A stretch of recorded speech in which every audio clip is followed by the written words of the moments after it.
Karena kadang-kadang kita malu lah.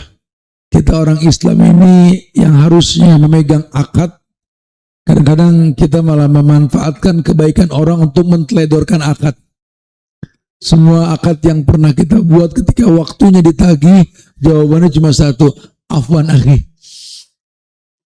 Minta dimaklumi. Ini kan yang begini nih agamanya hiporia ya. Agama-agama yang cuma sekedar musiman. Ya berkamuflase dengan agama untuk dipandang mengerti agama, padahal agama yang dia berada di atasnya ini nggak memiliki bekas dalam dirinya.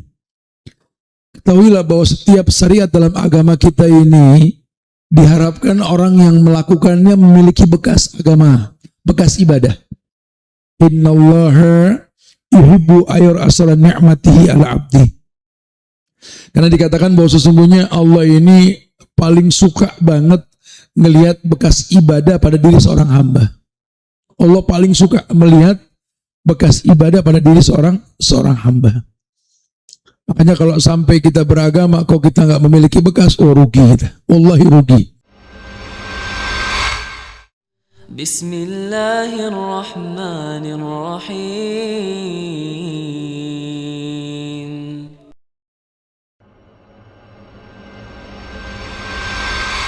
Assalamualaikum warahmatullahi wabarakatuh.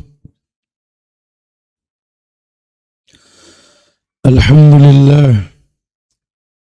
Alhamdulillahilladzi arsala rasulahu bil huda wad dinil haq liyuzhirahu 'ala ad-dini kullih wa kafa billahi syahida wa ashhadu an la ilaha illallah wahdahu la syarika lah wa ashhadu anna muhammadan abduhu wa rasuluh. Ya ayyuhalladzina amanu taqullaha haqqa tuqatih wa la tamutunna illa wa antum muslimun. Ya ayyuhan nasu taqu rabbakum alladzi khalaqakum min nafsin wahidah wa khalaqa minha zawjaha wa basa minhuma rijalan katsiran wa nisaa'a wattaqullaha alladzi tasaaluna bihi wal arham innallaha kana 'alaikum raqiba. Ya ayyuhalladzina amanu taqullaha wa qulu qawlan sadida yuslih lakum a'malakum wa yaghfir lakum dhunubakum wa may yuti'illaha wa rasulahu faqad faza fawzan azima. Amma ba'du fa inna asdaqal hadisi kitabullah wa khairal huda huda Muhammadin sallallahu alaihi wasallam wa syarrul umuri muhdatsatuha wa kullu muhdatsatin bid'ah wa kullu bid'atin dhalalah wa kullu dhalalatin finnar. Ma'asyiral muslimin wal muslimat, sidang majelis kajian Ummahat Kota Baru Parahyangan di Masjid Al-Irsyad Satya Kota Baru Parahyangan di hari Ahad 31 Mei 2026 ini, yang semoga Allah selalu berikan keberkahan dunia dan akhirat. Alhamdulillah, izin Allah kita dikumpulkan di masjid ini. Kalau saya udah kali yang kedua di sini, udah lama sekali.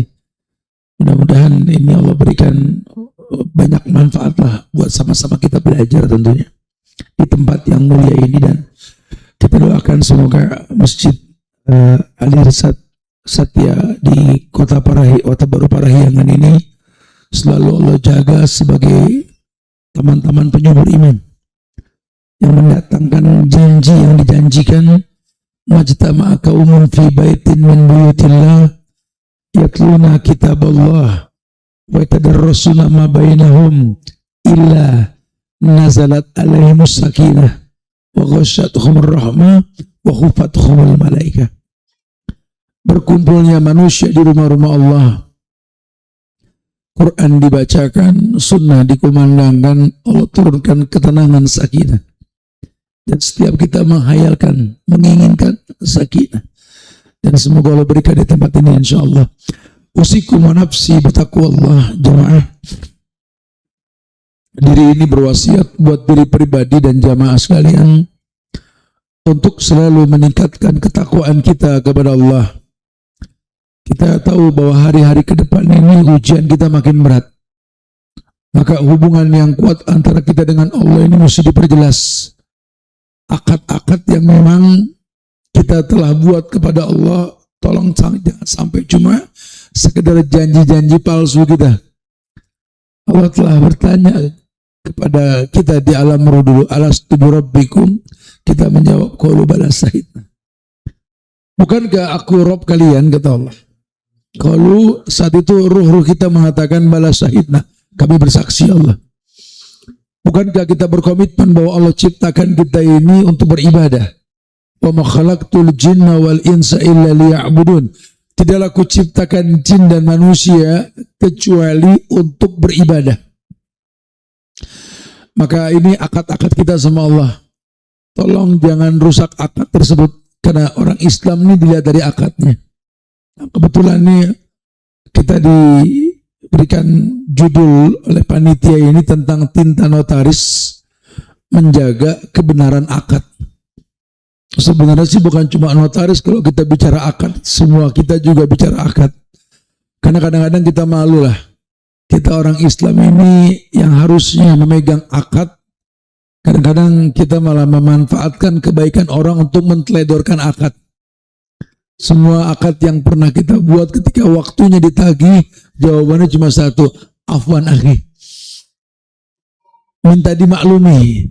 Ini kan yang begini nih agamanya hiporia ya. Agama-agama yang cuma sekedar musiman. Ya berkamuflase dengan agama untuk dipandang mengerti agama, padahal agama yang dia berada di atasnya ini nggak memiliki bekas dalam dirinya. Ketahuilah bahwa setiap syariat dalam agama kita ini diharapkan orang yang melakukannya memiliki bekas agama, bekas ibadah. Innallaha yuhibbu ayur asala ni'matihi ala abdi. Karena dikatakan bahwa sesungguhnya Allah ini paling suka banget ngelihat bekas ibadah pada diri seorang hamba. Allah paling suka melihat bekas ibadah pada diri seorang hamba. Makanya kalau sampai kita beragama, kok kita nggak memiliki bekas, oh rugi kita. Wallahi rugi. Ya, jamaah Allah muliakan, usikum wa nafsi bitaqwallah. Diri ini berwasiat buat diri pribadi dan jamaah sekalian untuk meningkatkan ketakwaan kita kepada Allah. Kita tahu bahwa dalam agama kita, setiap kebaikan yang kita lakukan akan mendatangkan maslahat. Maslahat yang membuat orang yang melakukannya ini mendapatkan kebaikan di sisi Allah. Tapi Allah muliakan, kita coba akan bahas tentang tinta notaris ini. Iya, ketahuilah bahwa agama kita menginginkan setiap manusia mengerti ada hal-hal yang mesti digarisbawahi di dalam perjanjian yang kita buat. Kalau nasihat dari ulama tentang dunia notaris ini, saya coba bacakan ya nasihatnya ini, nanti coba kita kembangkan. Dalam perspektif dakwah seperti yang ditulis oleh para ulama dalam kitab-kitabnya ini, profesi notaris ini menuntut kehati-hatian ekstra, terutama terkait transaksi ribawi seperti KPR bank dan kode etik jabatan. Ya, ini nasihat ulama yang pertama sebelum kita jelaskan, karena kita digiring untuk menyampaikan kajian dengan judul tinta notaris tadi, akad yang dibuat oleh notaris. Nasihat agama untuk teman-teman notaris ya dikhususkan, tapi secara umum siapapun yang memiliki hubungan dengan seseorang yang membuat akad, atau perantara terjadinya sebuah aktivitas, dia menjadi wasilah untuk aktivitas tersebut, hindari pencatatan ribawiyah.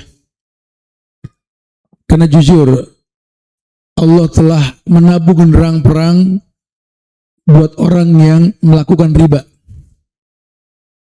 Bahkan Allah halalkan jual beli, Allah haramkan riba mutlak.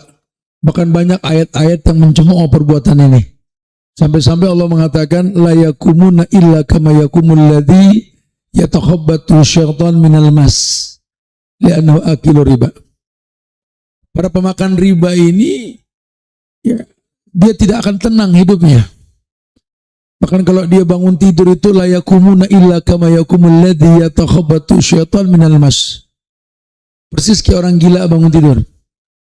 Apa yang dia nggak punya? Kacamata manusia sih dia kaya. Mobil ada, rumah ada. Cuma dia nggak kaya. Karena beban hidup hutang piutang yang dia miliki kalau ditotal lebih dari harta yang dia miliki. Dia cuma gali lubang, tutup lubang ini. Ya. Sehingga hidupnya nggak akan pernah nyaman. Bahkan dari riwayat yang mengatakan 1 dirham riba sama dengan zina dengan orang tua kita sendiri. Allahu Akbar. Ya. Kebayang tidak? Riba ini 70 cabang. Sementara riba yang paling lemah, orang mendatangi ibunya sendiri. Nggak main-main. Tapi kan hari gini Ustadz kita nggak mungkin lah nggak ada transaksi riba Ustadz. Ini orang sekarang berpikirnya dengan logika. Hari gini yang mau minjemin kita dengan pinjaman besar, mana lagi kalau bukan bank-bank riba. Sudah menjadi sebuah keyakinan di antara kita yang suka bermuamalah dengan perbankan ini bahwa riba itu biasa. Padahal dalam agama kita Allah sengaja tabu genderang perang untuk urusan riba. Bahkan salah satu yang Nabi sampaikan di ujung dakwah beliau ketika Futuh Mekah, beliau mengatakan seluruh perkara jahiliyah di bawah kakiku musnah. Kullu amrin jahiliyah tahta qadamaini mawdu'ah. Semua perkara jahiliyah di bawah telapak kakiku musnah. Dan riba yang kumusnahkan pertama ribanya Abbas. Ya. Kenapa? Karena nanti pada akhirnya kita mesti mengerti bahwa memang tidak setiap kita ini punya gaji, tidak setiap kita punya keuntungan dan kerugian. Tapi setiap kita kan punya rezeki. Yang kita pikirkan ini income dalam bentuk keuntungan atau kerugian atau akad yang kita buat sama orang. Padahal kalau bicara rezeki, wow, Allah yang mengatakan wa ma min dabatin fil ardi illa 'ala Allahi rizquha. Bahwa setiap makhluk di muka bumi ini rezekinya urusan Allah. Hari ini kita di usia yang tidak muda lagi, memiliki income pada hari ini urusan income sudah selesai dalam kandungan ibu kita. Bahkan ketika bayi berusia 4 bulan, di 40 hari yang ketiga itu kan dalam hadis kitab Arba'in An-Nawawi dikatakan, yursalu alaihil malak, diutus malaikat ruh, wa yanfahu fihi ruh, untuk meniupkan ruh. Wa yuktabu bi arba'i kalimat, menetapkan takdir yang telah dibuat 50.000 tahun sebelum tercipta langit dan bumi. Apa takdir dalam kandungan tersebut? Bikat birezeki, rezekinya. Sudah selesai. Hari ini kita dapat income, sudah selesai dalam kandungan orang tua kita. Wa ajalihi, ajal kita, kematian kita. Ya, kita mau sehebat apapun fitnah menderu kita, kalau belum saatnya mati belum. Gak usah khawatir. Ya, jangan pernah kita takut dengan yang namanya kematian. Kenapa? Karena kullu nafsin dha'iqatul maut. Bahwa setiap yang bernyawa ini pasti didatangi oleh kematian. Maka persiapkan diri kita untuk itu. Aksiru zikra hazimil ladza. Perbanyak menyetop zat yang menyetop kenikmatan. Masya Allah. Wa ajali wa amalihi, dan pekerjaannya, rezeki sama pekerjaan beda. Ya. Satu rezeki, kemudian ajal, kemudian pekerjaan. Dan yang keempat, sakiyun au sa'idun, tertolong atau tidak. Udah selesai. Kita ini on takdir, di atas takdir yang telah diciptakan. Sehingga kita memiliki kewajiban untuk mempertahankan agama, menstabilkan iman kita. Dilalah takdir tersebut mendatangi kita pada waktunya nanti, iman kita seperti apa? Karena kalau iman kita bagus, rezeki datang, manfaat rezeki. Nahnu narzukukum wa iyahum. Kami kasih rezeki sama kamu buat mereka. Kita cuma mata rantai kehidupan orang lain. Kalau ajal mendatangi kita dalam iman yang bagus, husnul khotimah kita. Al-amal bi khawatimih, orang tergantung akhirnya. Kalau seandainya pekerjaan tersebut mendatangi kita pun, kalau iman kita bagus, akad kita akan baik. Ya, akad kita akan baik. Kenapa? Stabilisasi iman yang kita miliki. Atau tertolong atau tidaknya. Maka ulama memberikan wasiat, karena memang notaris sering menjadi wasilah sebuah transaksi antara penjual dan pembeli. Tolong hindari pencatatan riba. Ya, jadi kalau bisa pelan-pelan alokasikan transaksi ini lebih kepada semua yang berkaitan dengan syariah. Walaupun mungkin kalau kita ngomong bank syariah nanti pada akhirnya di negeri kita juga ini syubhat. Ya, karena kita juga nggak pernah tahu kalau memang akadnya mudharabah, ya di mana bagi hasil kita nggak tahu uang kita diputerin kemana. Syubhat. Ya, makanya kembalikan ke hukum asal, kalau bank itu bukan buat bisnis, tapi lebih kepada simpan. Penyimpanan atau sekedar transportasi uang. Karena keamanan uang yang kita miliki, yang dititipkan sama Allah ini, salah satunya yang melalui perbankan tersebut. Ya. Nabi ajarkan dari dulu juga orang kalau berbisnis juga sudah banyak. Lebih kepada investasi. Atau lebih kepada kerjasama. Atau mungkin orang sekarang bilang kita beli saham lah.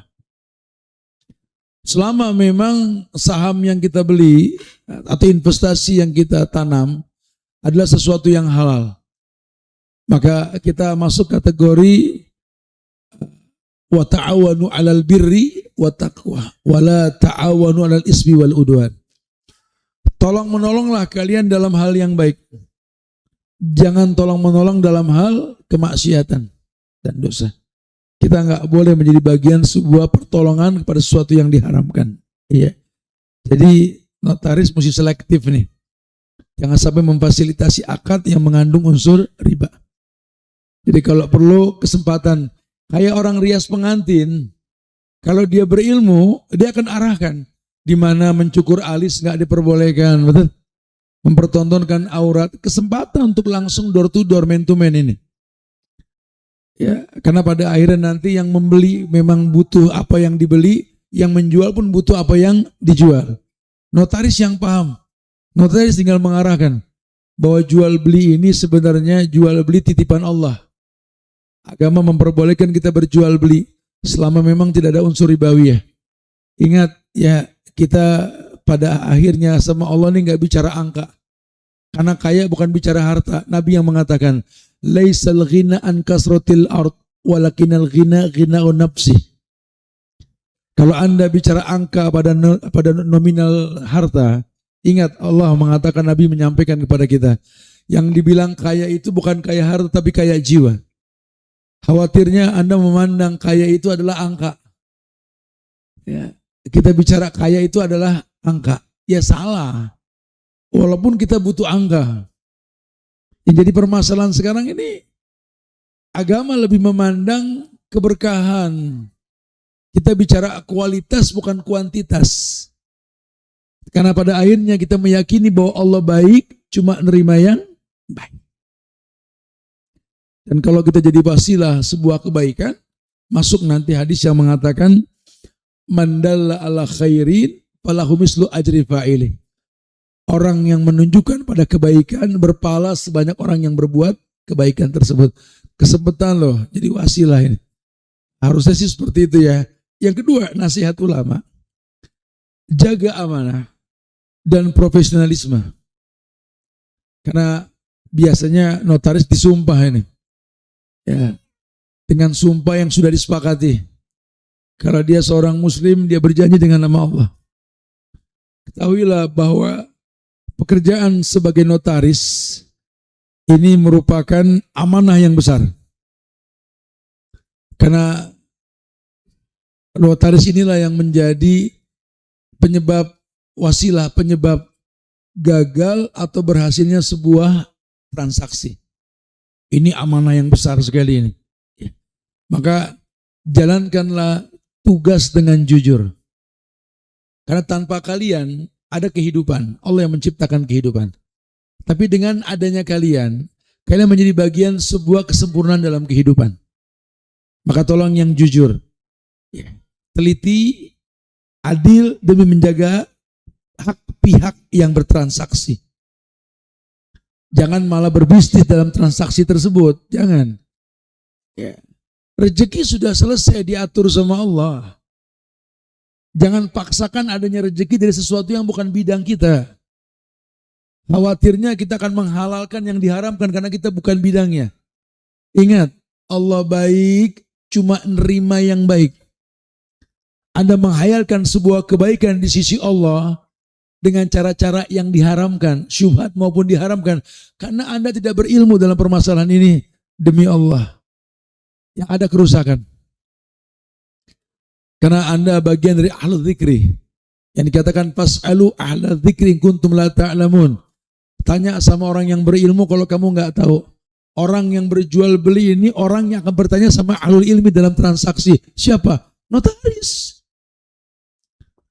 Sebaiknya gimana Pak ya? Ini gimana Pak ya? Ini gimana? Oh iya, kalau pembeli begini, kalau penjual begini.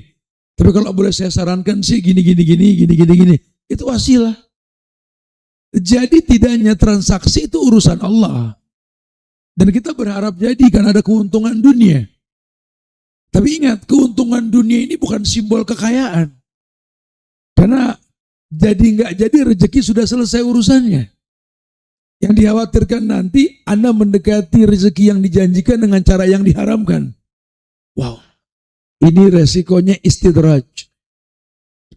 Kalaupun Anda punya dunia dengan usaha yang tidak disukai oleh Allah, namanya istidraj. Pertolongan yang bukan dari Allah.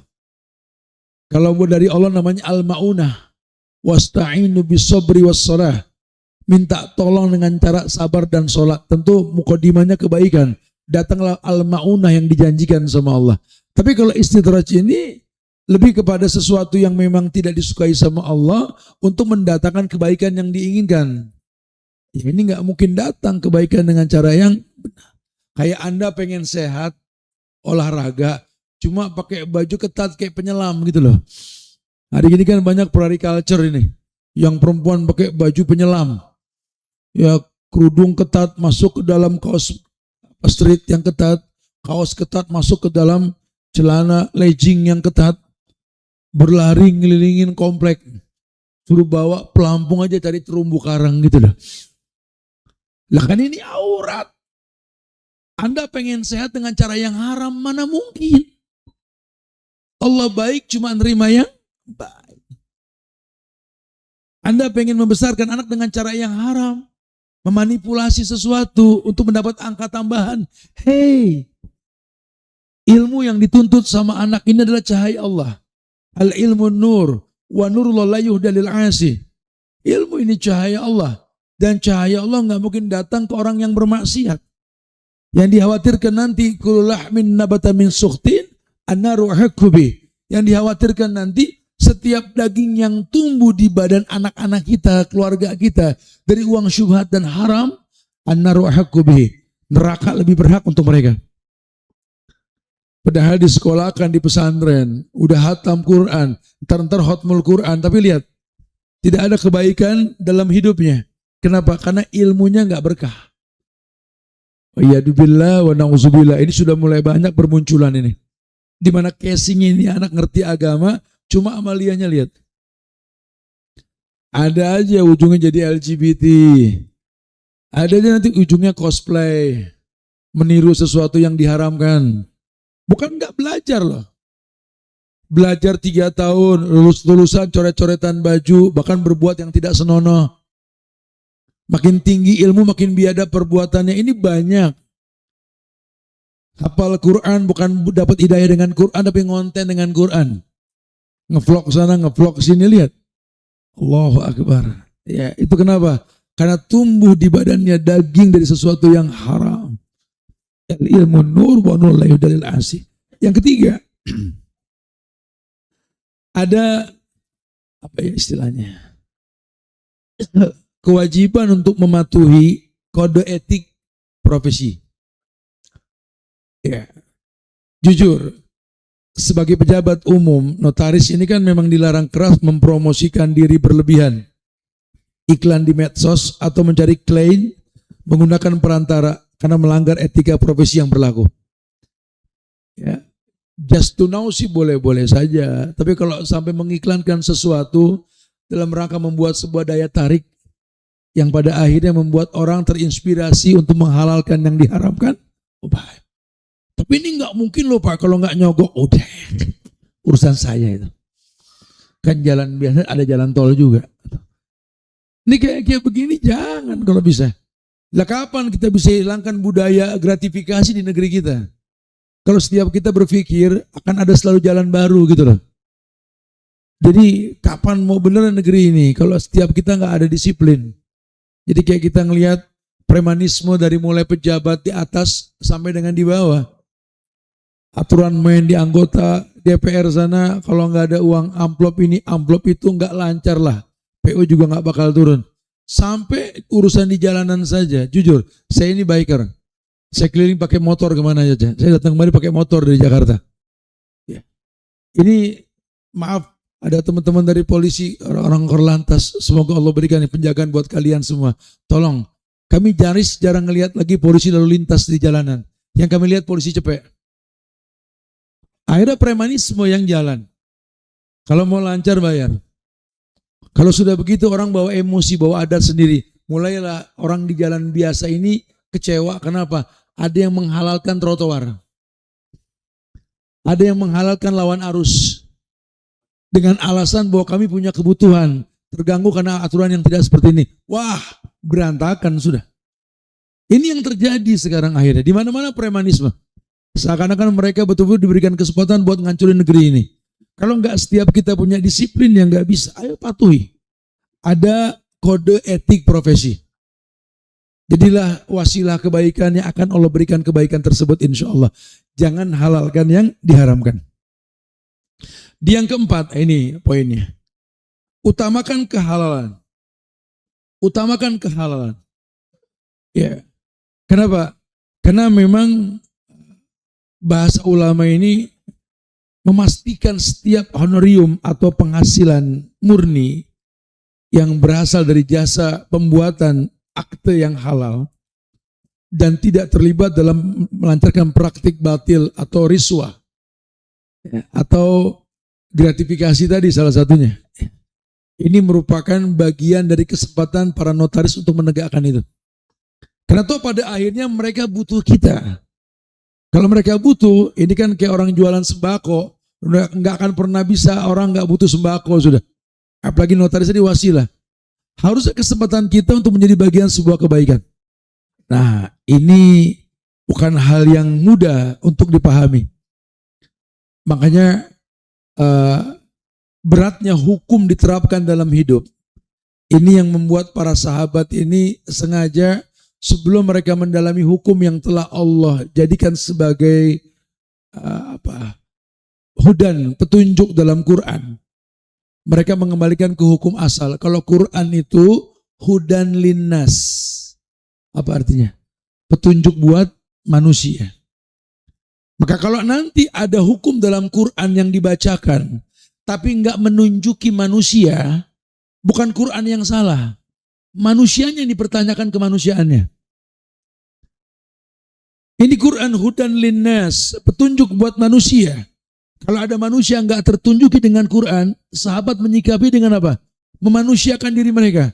Jangan-jangan saya ini bukan manusia, cuma casingnya manusia. Karena Quran yang mengatakan ulaika kal an'am bal hum adall. Allah yang bilang. Kadang-kadang manusia dibilang kayak binatang ternak, bahkan lebih sesat. Kenapa dibilang binatang ternak? Iya, kambing sama kita hampir mirip lah. Kambing ibunya juga hamil, ibunya melahirkan, ibunya menyusui, betul.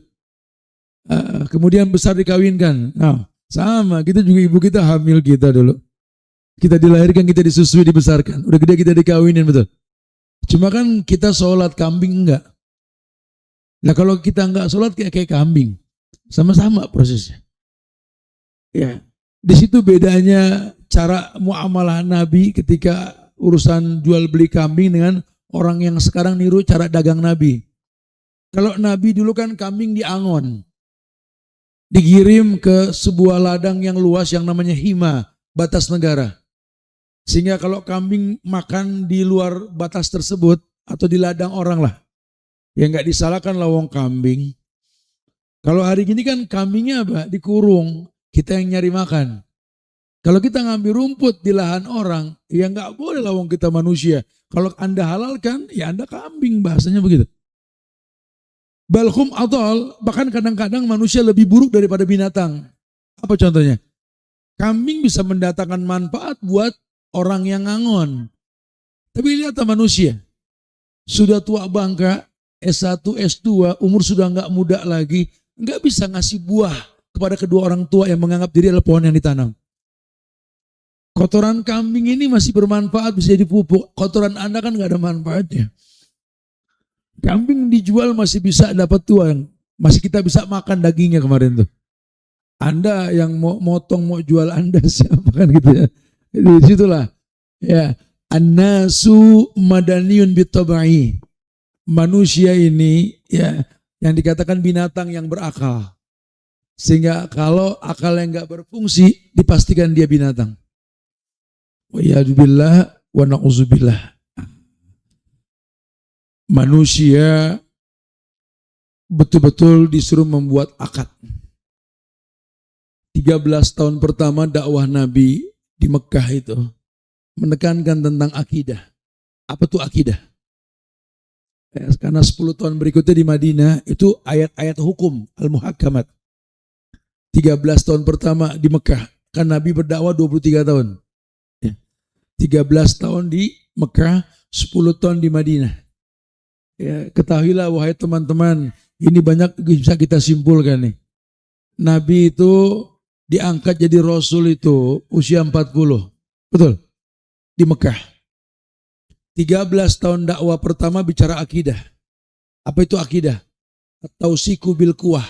Akad, ikatan yang kuat antara hamba dengan Tuhannya. Nabi nggak ngomong hukum dulu. Beliau hanya mencontohkan cara ibadah. Beliau belum ngomong hukum. Nanti hukum di Madinah. 13 tahun dakwah Nabi di Mekah itu mendatangkan usia 53 tahun buat Rasul. Ya. Kemudian setahun 2 tahun berikutnya beliau hijrah ke Madinah. Ya, sebagian mengatakan 54, 55 beliau di Madinah. Dan ini awal gozuhnya Rasul. Awal perintah berperang Allah kepada beliau untuk perang dalam hidup. Usia 55. Oh, Belanda bikin di negeri kita 55 pensiun. Justru agama kita umur 55 itu awal kita ngefight, Pak. Karena orang kalau sudah usia di atas 50, mindset itu bukan dunia akhirat. Apalagi dia mengerti umur umat Muhammad ini kan sitin wa sab'in, antara 60-70. Berarti kalau dia sudah umur 50 kan paling 2 kali pemilu lagi umur. Ya mudah-mudahan sih panjang umur, cuma mau berapa lagi sih panjang umur kita lah. Ya, 100 tahun juga pasti mati. Ya kalau sudah 100 tahun pasti ngerepotin orang lah gitu lah. Ya, produktif kita ya sampai sitin wa sab'in lah, 60-70. Nah kalau buat orang yang berilmu, kematian di ambang kehidupan mau macem-macem juga ya Rob. Law ta'lamu ma'lamu ladohiktum qalilan labakaitum kasiran. Karena kalau kalian tahu yang aku ketahui kata Rasul, sedikit kalian tertawa banyak menangis kalian. Karena kematian pasti mendatangi kalian. Kalian yang merasa kaya, pernah ada orang kaya yang Allah ciptakan, yang paling kaya. Yang negatif namanya Korun, yang positif namanya Sulaiman. Ini 2 manusia kayanya orang ini. Korun saking kayanya Korun, meninggal zaman Nabi Musa di Mesir. Hartanya sampai ke pojokan Bandung. Harta Korun. Ya si Korun tuh. Sulaiman alaihissalam kurang kaya apa? Merendah, dia mengatakan hadza min fadli rabbi, enggak, ini semua cuma titipan Allah. Liyabluwani askur am akfur. Diujikan kepada aku, bersyukur ke aku atau berbuat kufur ke aku. Saking kayanya Sulaiman, dia punya rumah yang terbuat ya, dia memiliki satu istana yang dibuatnya itu lebih cepat dari kedipan mata. Karena yang kerja ya jin, ya semua makhluk, cepat banget lah. Ada Taman Firdaus di tengah-tengah istana tersebut yang mengalahkan istananya Ratu Balkis itu. Saking mewahnya itu, kerikil yang diinjak di taman tersebut itu berlian, permata, yakut, merah delima. Batuan yang kita ikat satu jari kita, sombongnya satu komplek. Sama Sulaiman diinjak-injak saking kayaknya Sulaiman itu. Masya Allah. Betul-betul Allah muliakan. Tapi kan Sulaiman mati. Qarun juga mati. Makhluk yang paling kuat yang namanya manusia Allah pernah ciptakan siapa? Manusia paling kuat siapa? Siapa? Firaun. Saking kuatnya Firaun, Allah utus Nabi itu gak pinter ngomong, pinter mukul, namanya Musa. Musa gak pinter ngomong karena cadel. Wahlul uqdatan min lisani yafqahu qauli. Dia pinter mukul, dia pinter mematahkan sihir di zaman tersebut. Allah pertontonkan membelah laut dengan tongkatnya di zaman tersebut. Betul-betul kekuatan dipertontonkan karena biang keroknya itu orang paling kuat di muka bumi. Bahkan saking kuatnya Fir'aun, ketika dia lawan itu Musa, yang menang siapa? Musa lawan Fir'aun, yang menang siapa? Yang menang? Fir'aun. Yang dikejar siapa? Berarti yang kalah siapa? Udah gak usah enak-enak, Musa kalah gitu. Jadi sportif gitu, ilmiah ngomongnya. Cuma kan Allah tolong Musa. Lemparkan tongkatmu terbelah laut. Ini menandakan menang kalah urusan. Dan hidup bukan masalah menang atau kalah. Itu mah terserah Allah. Kam min fi'atin qalilatin ghalabat fi'atan katsiratan biidznillah. Karena kelompok kecil mengalahkan kelompok besar karena izin Allah. Cara Allah memenangkan Musa bagaimana? Secara fisik kalah. Lawang dikejar sama Fir'aun kok. Di hadapannya ada laut merah, gimana? Allah perintahkan lempar tongkatmu ke laut, terbelah laut. Kamu nyeberang. Salahnya Fir'aun nyusul. Salahnya itu gitu. Jadi kelelep dia mati gitu ya. Ya yang saya maksudkan orang kuat kayak Musa pun mati. Orang yang paling panjang umurnya siapa? Adam. Lah Adam masih kalah. Nabi Nuh. Nabi Nuh. Ya, Masya Allah. Nabi Nuh itu usianya paling tua. 1500 tahun. Bagaimana dengan Isa Ustaz? Ya, Tuhan Nabi Nuh. Masya Allah. Betul-betul Tuhan Nabi Nuh. Subhanallah. Tapi kan ya, dakwanya saja 950 tahun. Orang yang paling tampan Yusuf. Orang ganteng pun mati. Oleh kita yang gak ganteng lebih cepat mati. Ini menandakan bahwa hidup ini bukan forever gitu loh. Akan datang kematian. Nah setiap orang yang sudah meyakini bahwa kullu nafsin dha'iqatul maut, dia akan persiapkan dirinya untuk berjumpa dengan Allah. Karena semua yang kita perbuat, Nabi mengatakan, la tazulu qadama 'abdin yaumal qiyamah. Enggak mungkin bergeser kaki anak Adam pada hari kiamat, hatta yus'ala an salasi. Sampai ditentang 3 hal. Yang pertama, an jismihi. Tentang badannya dipakai buat apa sampai tua renta. Tentang ilmunya, dihabiskan buat apa itu ilmu. Tentang harta yang dia miliki, dari mana kau ambil, kemana kau alokasikan, notaris nih. Ini akan ditanya sama Allah. Min aina iktasabahu wa fima anfaqahu. Dari mana kau dapat, kemana kau alokasikan, karena hukum asalnya, kamu cuma seonggok daging merah yang menangis. Kamu lahir gak bawa apa-apa dan kamu bukan siapa-siapa. Sekarang kamu punya segalanya, kamu pun diperhitungkan oleh manusia. Kelak ada masa nanti hilanglah manfaat semua yang kau miliki. Ada masa di mana nanti harta itu cuma titipan Allah yang akan diambil kembali oleh Allah. Lihatlah orang bijak mengatakan, kalau mayit sudah meninggal, 3 yang mengantar ke lubang kuburnya, 2 kembali, 1 menetap. Sanak famili nganter dia dong. Harta dia, mobil motor dia juga nganter dia dong. Dan amal soleh.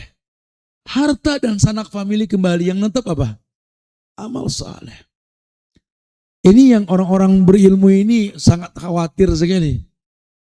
Makanya kalau antum buka sejarah para sahabat yang kaya, kita makin mengerti nanti ternyata kaya itu adalah ujian.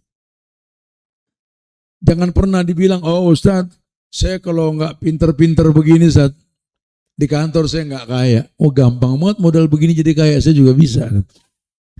Oh hari gini Ustaz, saya kalau nggak begini Ustaz, di perusahaan saya nggak umroh Ustaz.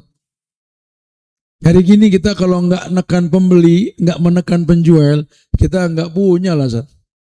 Hari gini kita mesti pandai-pandai membuat orang takut atau membuat orang senang lah. Innalillah.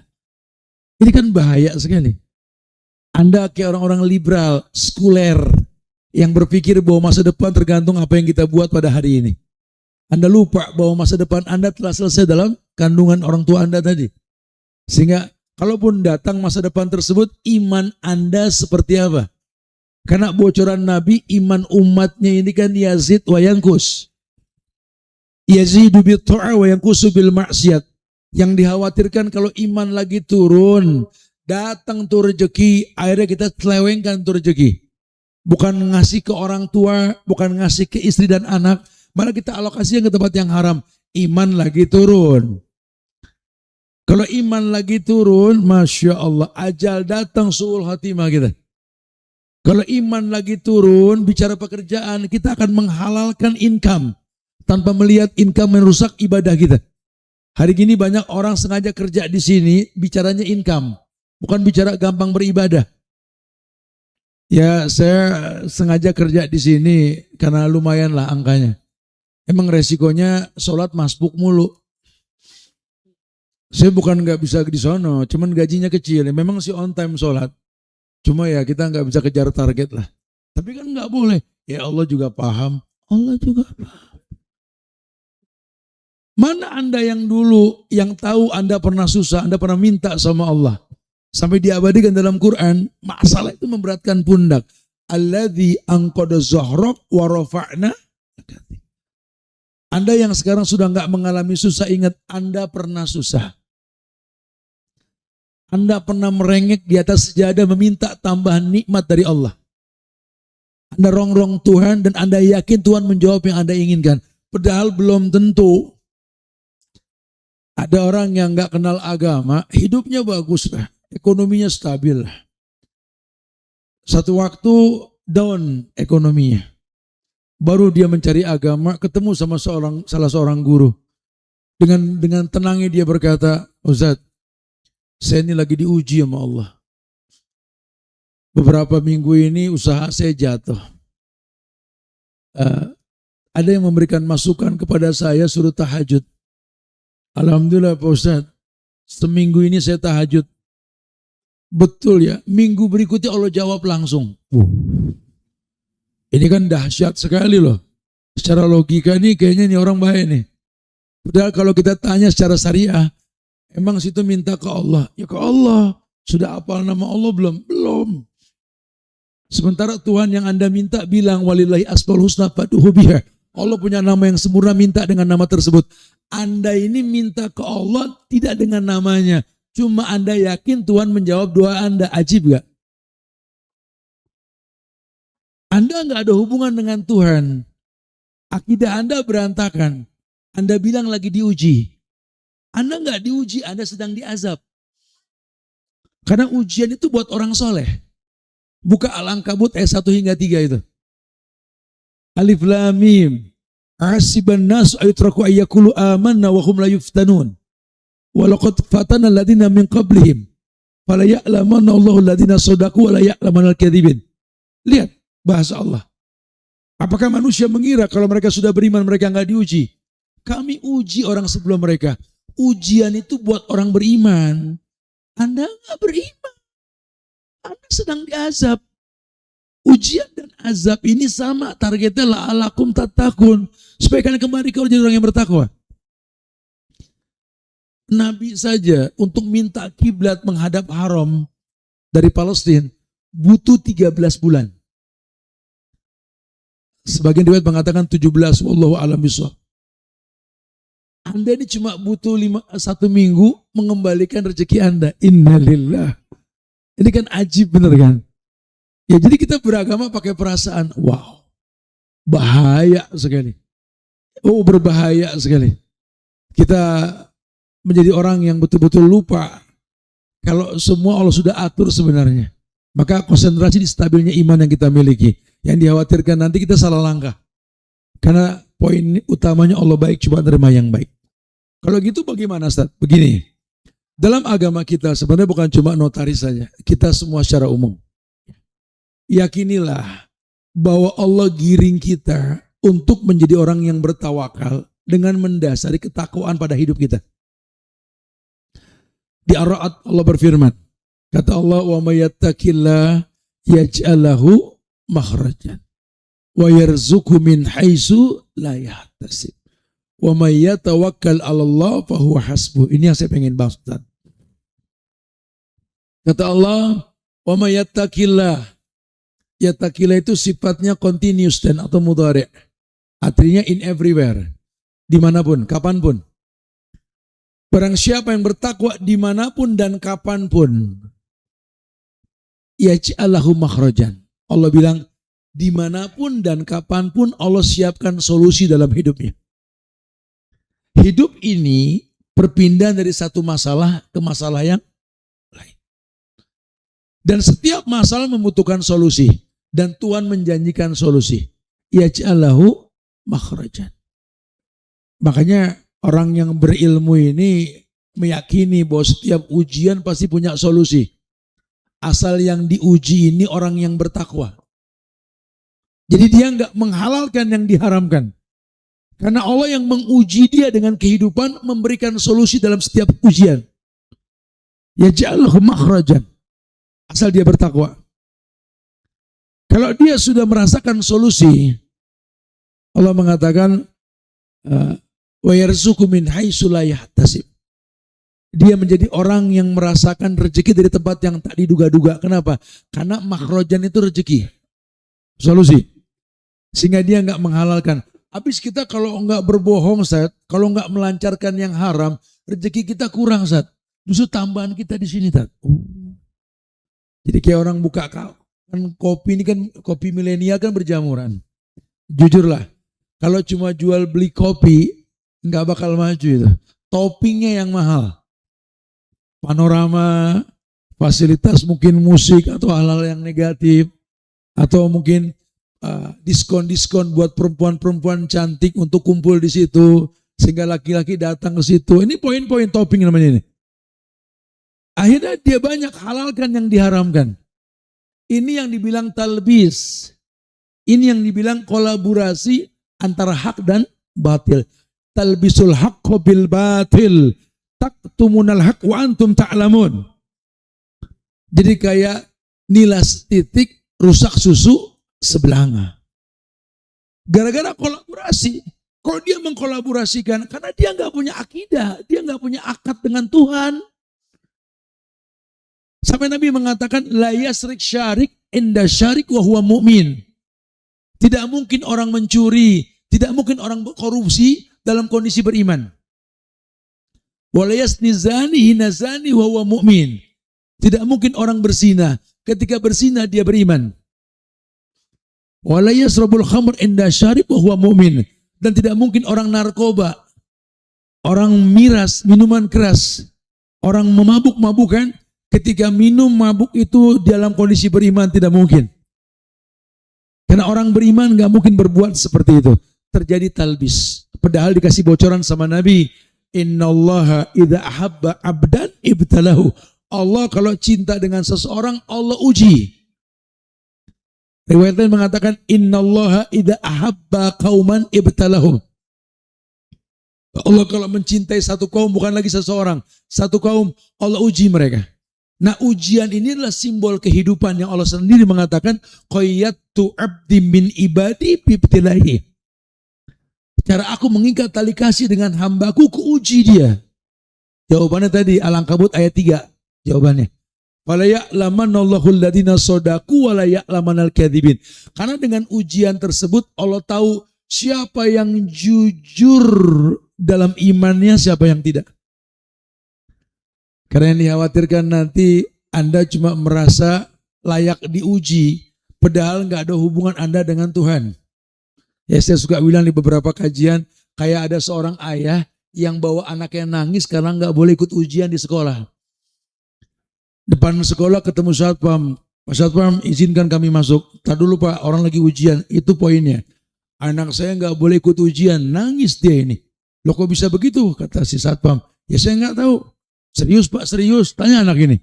Emang anak ini sekolah di sini Pak? Kata Pak Satpam. Kata ini orang ini, enggak. Ini anak nggak sekolah, nangis pengen diuji.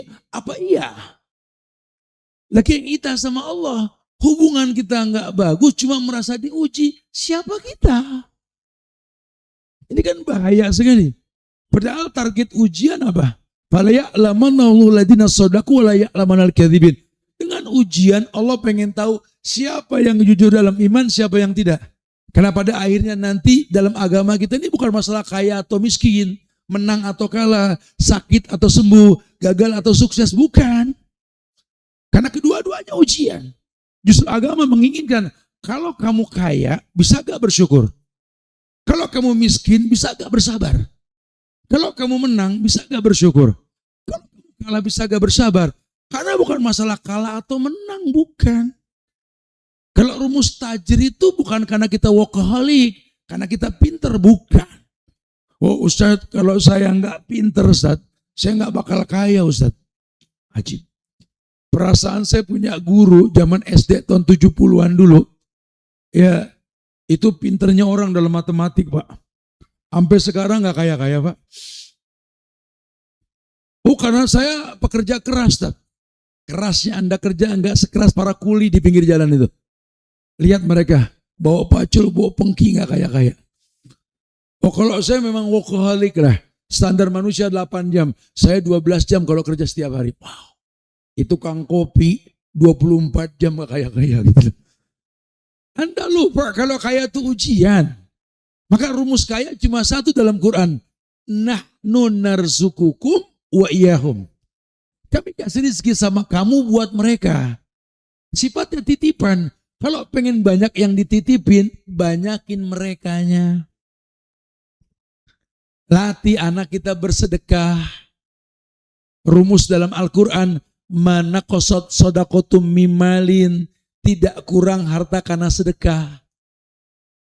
Ma'anfaqtum min syai'in fahuwa yukhlifu. Apapun yang kalian keluarkan Allah yang bakal ganti. Nabi poinkan unfik alaik. Infakkan, nafkahkan, sedekahkan. Allah akan nafkahkan, infakkan, sedekahkan kamu. Allahu Akbar. Itu rumus tajir. Buka sejarah tajir ala Utsman, Abdurrahman bin Auf. 10 sahabat Nabi yang dijamin surga, semuanya konglomerat. Buka sejarah, jarang dibahas ini. Di mana orang kaya zaman Nabi itu banyak banget. Orang cuma taunya Utsman bin Affan. Padahal yang paling kaya yang pertama Abu Bakar. Yang kedua ya Utsman. Dalam sejarah. Yang ketiga ya Umar. Padahal Umar ya kaya, cuma kan Nabi didik mereka kan low profile. Ajaran qasdu. Al-qasdu fil fakri wal ghina. Apa tuh? Al-qasdu fil fakri wal ghina. Kaya enggak mentereng, miskin enggak kelihatan. Nabi yang paling kaya setelah Nabi Sulaiman dan Nabi Muhammad. Cuma beliau qasdu, sederhana. Jujur loh, dalam agama kita kan harta rampasan perang itu kan milik Allah dan Rasulnya. Nabi perang 33 kali, pernah kalah enggak? Enggak pernah. Kecuali fitnah Uhud. Ya, kecuali fitnah Uhud. Ya, awal hijrah. Itu pun dibalas langsung. Semua perang menang Nabi. Rampasan milik Nabi. Buka sejarah tentang rumahnya para istri Nabi. Semua punya khailil musawwamah. Punya kuda balap, kalau sekarang mobil sport lah istilahnya. Cuma beliau pertontonkan hidupnya qasdu, low profile. Kayak enggak mentereng, miskin enggak kelihatan. Dia enggak pernah meratap dalam hidup. Lihat bagaimana Abu Bakar orang paling kaya di antara sahabat. Umar, 3/4 dunia di tangan Umar, betul? Ini dunia ini bulat, cuma 1/4 yang bukan di tangan Umar. Kebayang kayanya Umar tuh, khalifah. Saking kayanya dia tolak dunia, karena orang-orang kaya begitu. Itu Sulaiman, saking kayanya, dalam ini Israiliyat, cuma sering disampaikan para ulama. Sulaiman, saking kayanya orang baik nih. Di kita juga banyak orang baik nih pengen sedekah, pengen bantu, pengen ini gitu ya. Sulaiman gitu. Kalau basicnya orang baik begitu. Diizin sama Tuhan, Tuhan, ini terlalu banyak titipan yang kau berikan kepada aku Tuhan. Mohon izin Tuhan. Bahasa kita biar gampang nangkep ini. Mohon izin Tuhan. Satu hari ini urusan makan semua makhluk urusan saya dah di dunia ini. Jangan lagi urusan Tuhan. Biar urusan saya saja. Saya minta izin nih. Karena saya mampulah menggerakkan pasukan jin, setan, manusia, semua makhluk digerakkan untuk membantu dia. Tolong izin Tuhan. Satu hari ini urusan makan makhluk urusan saya. Saking kayaknya Sulaiman itu. Kata Tuhan, kamu gak bakal sanggup, Sulaiman. Ya kita coba dulu Tuhan. Kan saya punya semuanya. Gak bakal sanggup, kita coba dulu Tuhan. Mohon izin Tuhan. Ya silakan saja kalau mau. Subhanallah, itu digerakkan semua makhluk ngumpulin makanan di gurun Sahara. Sampai menjulang tinggi Gunung Tihama. Gunung Putih di Arab yang kita lihat tuh. Gelombang gunung kayak kita ngelihat di pegunungan Jawa Barat inilah ya. Itu makanan semua. Di gurun Sahara itu. Di negeri Arab kan ada Gunung Tihama itu. Wah dia yakin sebanyak ini sudah ya. Gurun penuh dengan makanan. Iyalah. Kayaknya cukup lah ngasih makan semua makhluk di muka bumi ini. Enggak lama datanglah Zunnun. Datanglah ikan paus yang menelan Nabi Nuh. Nabi Yunus. Nyaplok semua itu makanan. Dia geleng pala, Tuhan nyerah. Ini baru satu paus udah habis. Berapa juta paus lagi dalam samudramu Tuhan. Memang ngasih rezeki urusan Tuhan. Lihat. Karena ada job Tuhan yang makhluk tidak bisa. Ini butuhnya tauhid. Kita nggak bisa jadi Rozak. Jadinya Abdul Rozak. Kita bukan Allah, kita cuma Abdullah. Kita bukan Rahman, kita bukan Rahim. Kita cuma Abdul Rahman, Abdul Rahim. Kita bukan Hadi, kita ya Abdul Hadi. Cuma karena kita nggak belajar dengan betul, tidak sedikit orang pakai nama Tuhan. Ini si Rojak, kurang ajar si Rojak nih. Haram itu. Nggak boleh orang namanya Rozak, harus Abdul Rozak. Nggak boleh orang namanya Hadi, harus Abdul Hadi. Urusan begini saja kita nggak paham. Ya jalakum makhraj, Allah berikan solusi. Dan solusi Allah itu pasti. Apalagi kalau solusinya dengan bahasa rahmat. Inna rahmatallahi qaribun minal muhsinin. Rahmat Allah dekat sama orang yang berbuat ihsan. Jangan takut. Ya di negeri kita ini banyak contoh Pak, Bu.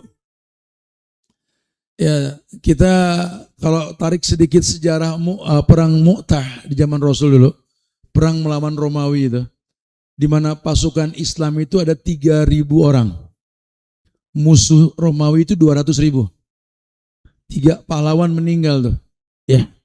Ja'far meninggal, kemudian Zaid bin Haris meninggal, kemudian siapa lagi itu? Abdullah bin Ruaha meninggal. Yang akhirnya diambil panjinya itu sama Khalid bin Walid. Ini dunia ini tolong sering-sering dibaca ini sejarah. Di mana Romawi itu bangsa besar di saat Arab belum menguasai dunia, Romawi dan Persia. Lihat, kemenangan di tangan orang Islam. Padahal secara fisik orang Islam itu di zaman Rasul itu tingginya nggak tinggi-tinggi banget. Romawi itu 2 meter lebih tingginya itu. Ya orang Islam yang tinggi nggak banyak lah. Salah satunya ya Umar sama Zubair. Umar tuh saking tingginya kalau duduk di atas kuda kakinya nempel ke tanah. Itu tingginya. Tapi orang Romawi banyak yang lebih tinggi dari Umar. Secara persenjataan kalah lah. Ya. Bahkan orang dulu kalau perang itu kan formasi.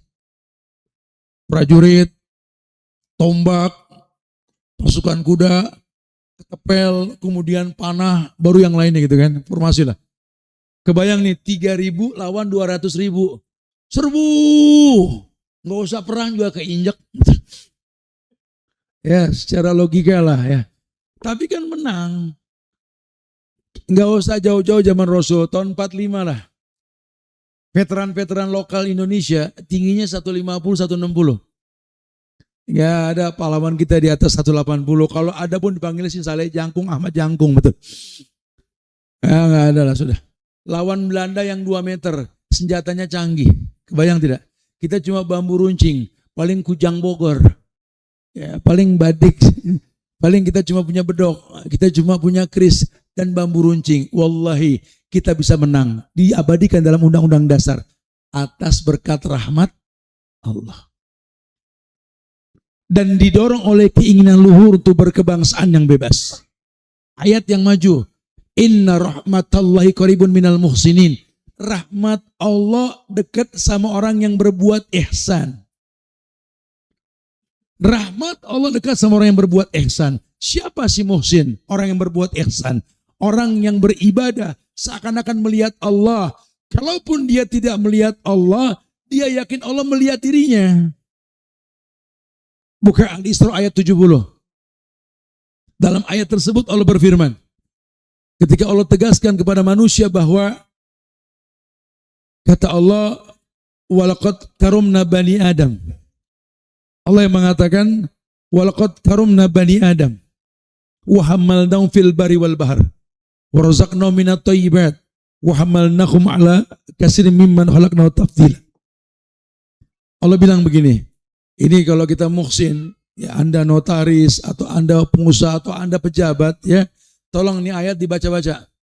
Karena yang dikhawatirkan nanti kalau kita nggak paham nih ayat, kemanusiaan kita hilang dalam badan kita, ayat nggak mempan ke badan kita, hadis nggak mempan ke badan kita. Kenapa?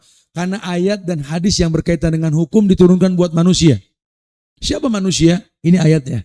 Walaqad karomna bani Adam. Kami Allah telah menciptakan manusia dan memuliakannya. Jangan sampai kita menghinakan diri, berbuat kebalikannya. Manusia kok minta tolong sama jin, datang ke tempat-tempat pesugihan, aneh. Manusia kok minta tolong sama orang yang sudah mati, aneh. Lawan kita mengucapin salam saja ke kuburan, gak ada yang nyautin, apalagi kalau menolong kita kan begitu. Hari gini kita banyak terprovokasi. Ya, logika kita ini dipendem oleh kenyataan bahwa kita ini gak menerima keburukan dari orang yang kita anggap baik, padahal dia manusia. Iya. Allah mengatakan wahamanum fil bari wal bahr. Tolong manusia, Anda punya skill menguasai daratan dan lautan, tolong digali skill tersebut. Belajar jadi ikan teri, biar kecil yang penting ikan teri. Ketimbang kepala teri daripada gede ekor kakap kita. Jangan halalkan yang diharamkan nantinya. Warazaqnahum minat thayyibat. Aku Allah menciptakan manusia rezeki yang kuberikan thayyibat, yang baik-baik. Sehingga kalau ada manusia korupsi, manusia ngajarin riba, manusia menghalalkan yang diharamkan, maaf, Anda bukan manusia. Hei para pejabat yang melihat kegiatan ini, Anda koruptor, Anda bukan manusia. Kalau Anda korupsi mengaku manusia, hapus itu surat Al-Isra ayat 70 itu. Warazaqnahum minat thayyibat. Allah mengatakan, kami kasih rezeki yang baik-baik. Wa faddalnahum ala katsirin mimman khalaqna tafdila. Dan kami telah muliakan manusia kelebihan yang sempurna ketimbang makhluk lain. Tolong, jangan kau halalkan yang diharamkan sama Allah, tolong. Jadilah orang yang bertakwa dimanapun kalian berada. Karena Allah janjikan solusi, makhrajan. Ayat lain yang mengatakan, wa may yattaqilla yaj'al lahu min amrihi yusran. Orang yang bertakwa kepada Allah, Allah akan berikan yusran. Apa yusran? Kemudahan pada semua masalah yang kalian hadapi. Ayat lain mengatakan, wa may yattaqilla yaj'al lahum furqanan. Orang kalau dimanapun dia bertakwa kepada Allah, Allah berikan furqan. Apa itu furqan?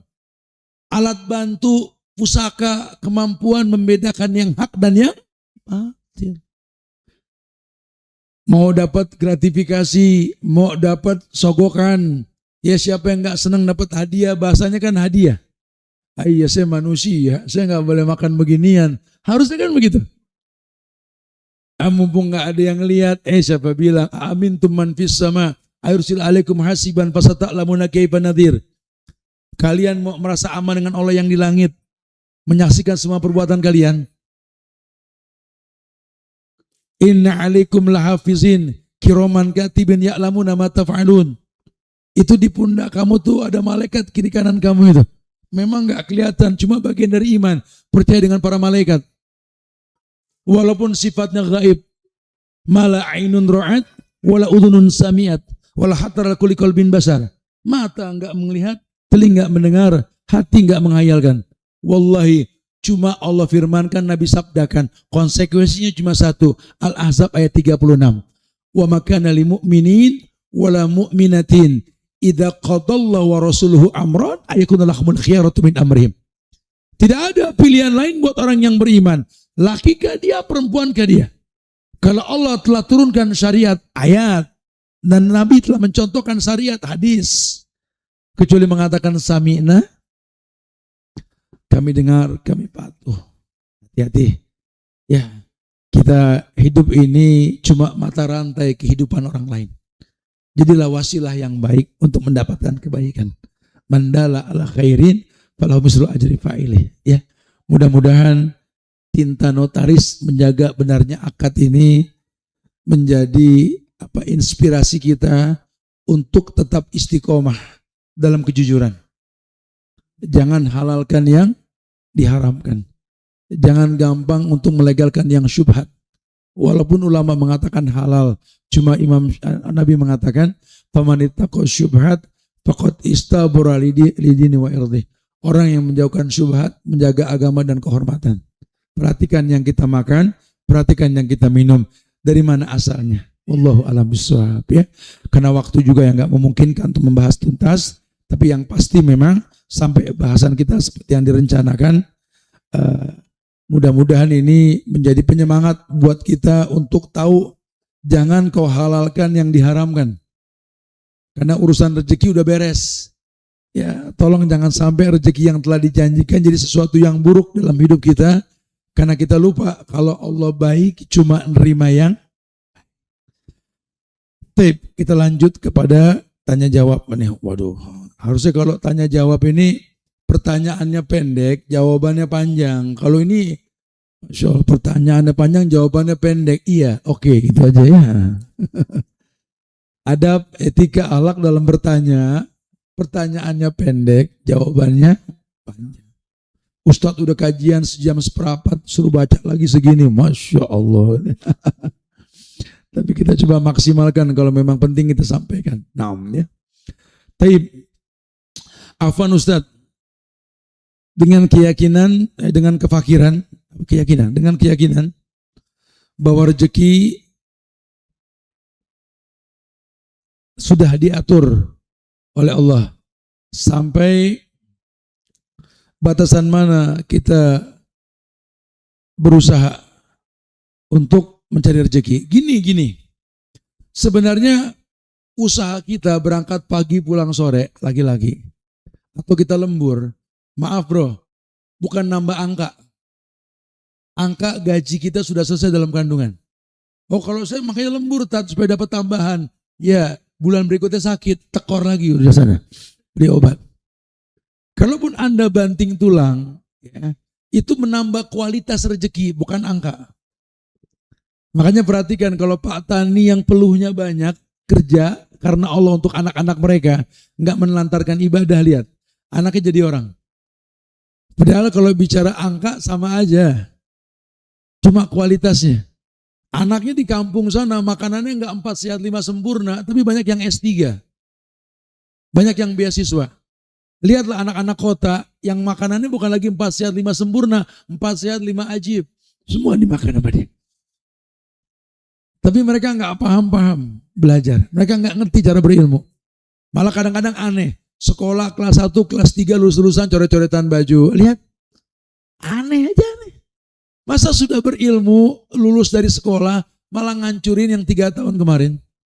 Dan pemerintah membiarkan itu. Guru membiarkan itu. Ini bukti kebahagiaan. Kalau kebahagiaan ya bersyukur. Ini mental anak-anak kita seperti itu sekarang. Wayadubillah wa na'udzubillah. Ya, khatmul Quran targetnya cuma hatam. Habis hatam, ya udah nggak baca lagi Quran. Allahu Akbar, subhanallah.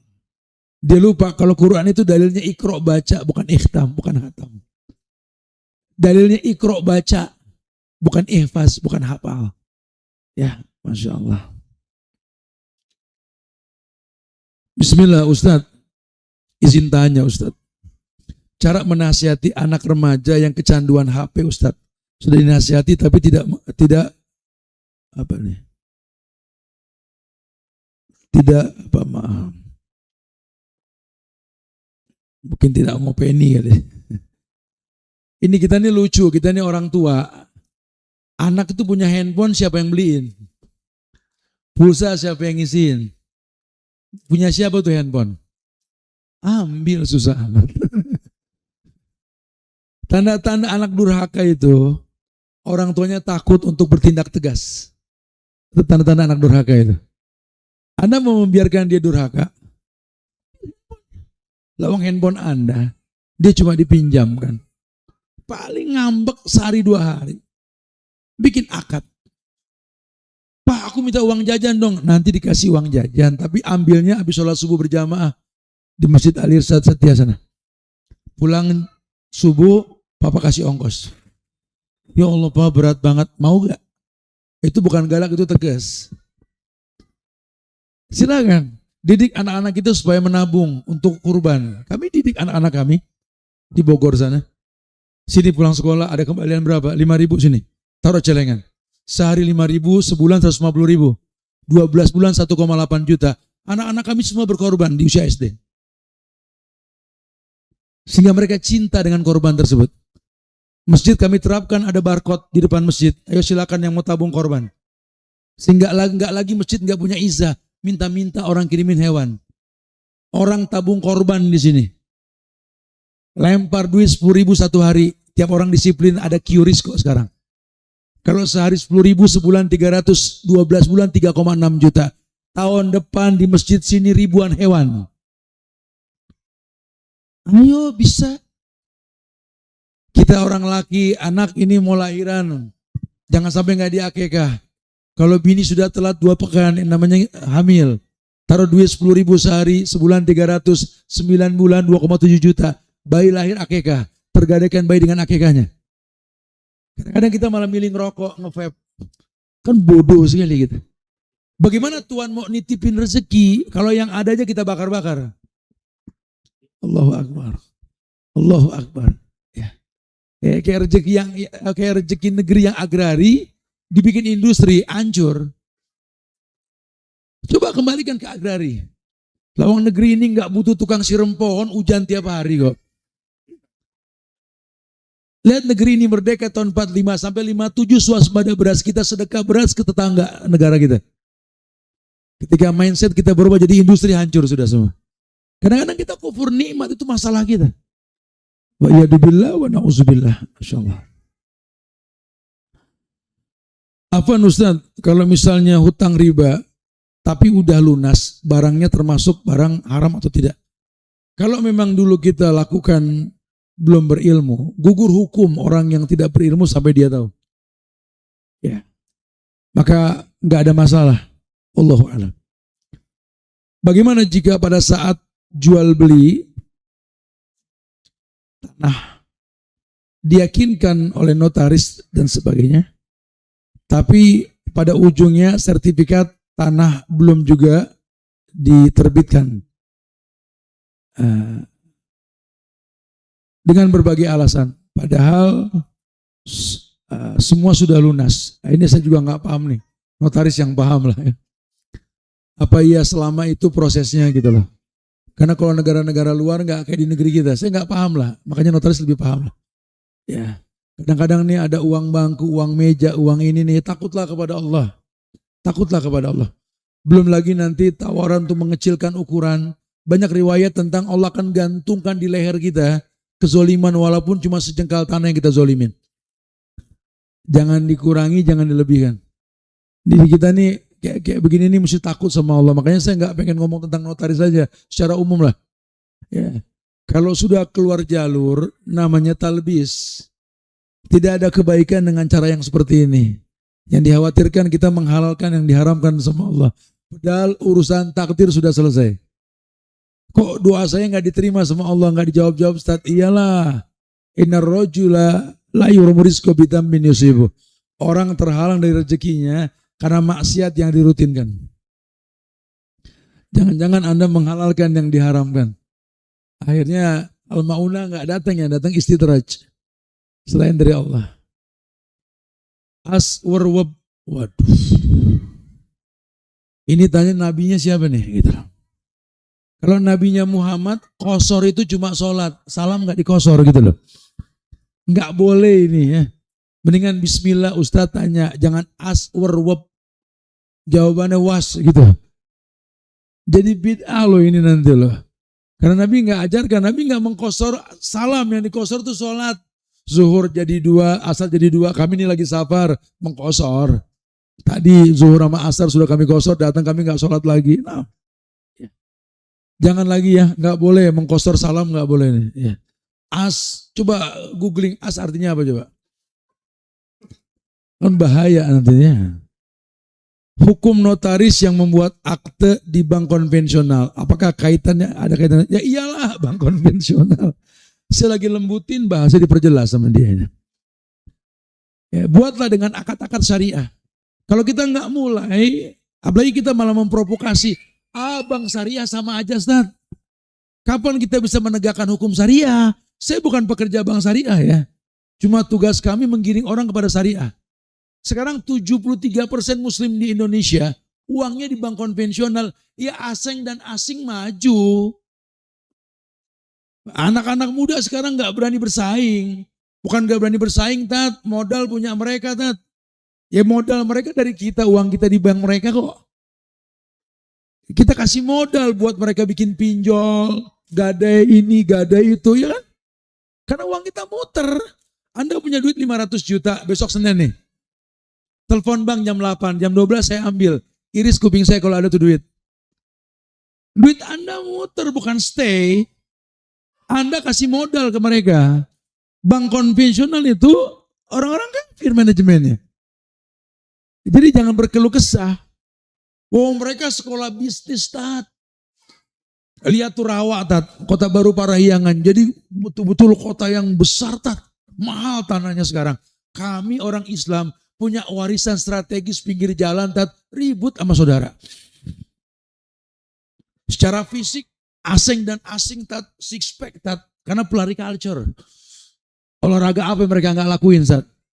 Kita one pack, mereka six pack, Tat. Hukum buat mereka kebal, Tat. Nggak bisa ketangkep mereka.